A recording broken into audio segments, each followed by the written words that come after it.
क्योंकि किताबों से जब दोस्ती होती है, किताब, क्योंकि मुझे मालूम है, क्योंकि मैं कोई बहुत बड़ा किताबों का पढ़ने वाला नहीं हूं, लेकिन मुझे मालूम है किताबों का महत्व क्या होता है, वो व्यक्तित्व पर कैसे प्रभाव डालती हैं। और लाइब्रेरी, ओए हुए, वो तो पूरा प्रेरणा स्रोत है। मैंने कहा था ये सवाल मैं जरूर पूछूंगा और मैं आपके पास एक बार आना चाहता हूं। अगर मुझे अपने गांव में एक लाइब्रेरी बनानी है, ठीक है, मुझे ये तो पता चल गया कि इनके फ़ोन नंबर की ज़रूरत नहीं है, क्योंकि अगर मुझे घर में, गांव में रसोई शुरू करनी है या शहर में रसोई शुरू करनी है, तो you just need a inspiration, जो इन खन्ना साहब ने दे दी। आप शुरू कर सकते हैं, बाहर जाइए और बनाइए और डिसिप्लिन हो जाइए और इको फ्रेंडली वे से उसको शुरू कर दीजिए। लेकिन अगर मुझे लाइब्रेरी शुरू करनी है तो कैसे शुरू करें? आप कैसे मदद करेंगे? आप क्या, आपका एनजीओ मदद कर सकता है? सर देखिए, हमारी टीम ग्राम पाठशाला के जितने भी राज्यों में हम लोगों ने लाइब्रेरी खुलवाई है, हमारी टीम से अगर कोई कांटेक्ट करता, सारी सोशल मीडिया पे हमारे नंबर्स अवेलेबल हैं। क्या नाम है उसका? ग्राम पाठशाला? ग्राम पाठशाला। अच्छा, ये ग्राम पाठशाला अगर हम लिखेंगे, हिंदी में टाइप करेंगे, ग्राम हिंदी में टाइप करेंगे, बहुत अच्छी बात है, हिंदी में टाइप करेंगे ग्राम पाठशाला, तो फेसबुक आपका, फेसबुक खुल जाएगा, ट्विटर, सब जगह आता है। अच्छा, और वहां से कांटेक्ट नंबर आप लीजिए। हाँ। और आप कांटेक्ट करते हैं तो उस राज्य में पहले हम लोग देखते हैं हमारी टीम का कौन मेंबर हमसे जुड़ा है। हाँ। तो हम उनको वहां भेजते हैं, नहीं होता तो हमारी टीम के लोग फिर तय करते हैं कि ये लोग अपने ऑफिस से लीव लेंगे। हाँ। और टिकट करा के वहां जाते हैं ट्रेन से। हाँ। और उसके बाद उनके गांव में जाके उनको मोटिवेट करते हैं। वो डिजिटल लिखोगे? देखिए, हम जिस एज में रह रहे हैं, अब उस एज में हम ये सोच के चलें कि हमारी लाइब्रेरी जो बने वो 25 साल के लिए बने और 25 साल के हिसाब से बिल्कुल इफेक्टिव बने, जिसमें डिजिटल भी हो। लाइब्रेरी तो आजकल डिजिटल लाइब्रेरीज हैं, तो उसका भी कुछ आप प्रबंध करते हैं? सर, उसके लिए मैंने कहा कि हमारी टीम ग्राम पाठशाला ना 1 रुपया देती ना लेती, हम उनको मोटिवेट करते हैं। और रियल में बताऊं आपको, कई गाँव में ऐसा हुआ है कि जो गांव के युवाओं ने, देखिए आप नॉर्मल कोई मैसेज डालो कि गांव में आजकल क्या चलता है, भंडारा चल रहा है, कुछ चल रहा है, उसके लिए मैसेज डलता है तो जल्दी लोग कनेक्ट नहीं होते।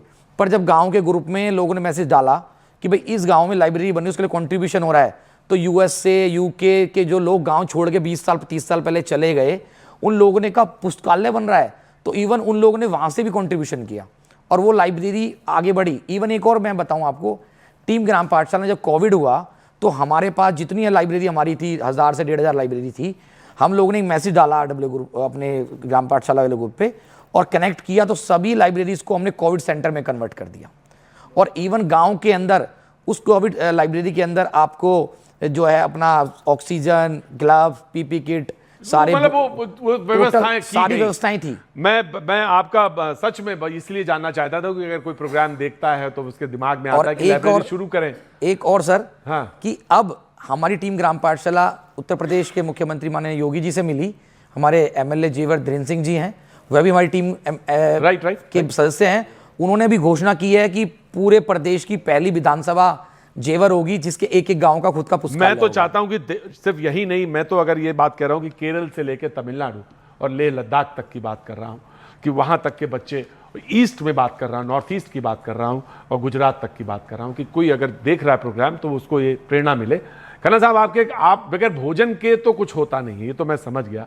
और मैंने बताया, आपने बहुत सीधी सी बात कही, आप शुरू करिए, बाहर आइए, छोटे से लोगों में कुछ पैसे जरूर लीजिए, 5 रुपए लीजिए, चाहे 10 रुपए लीजिए, लेकिन एक शुरुआत करिए।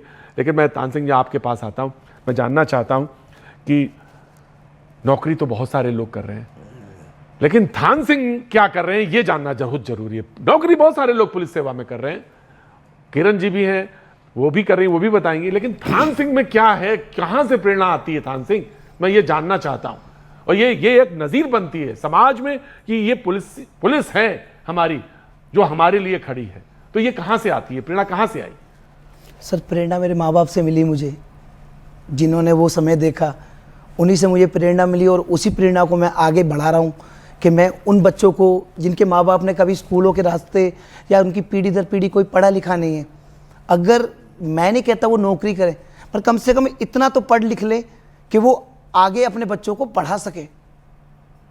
सर, पढ़े लिखों को तो कोई भी कलम पकड़ा देता है, जो बच्चा कभी पढ़ाई नहीं करी हो, जिसने कभी स्कूल की शक्ल ना देखी हो, उसको कलम पकड़ाना, फिर उसके साथ उसको, सर पुलिस एक इतना प्लस पॉइंट ये है कि उन्हें विश्वास होता है कि हमारा बच्चा सही जगह जा रहा है।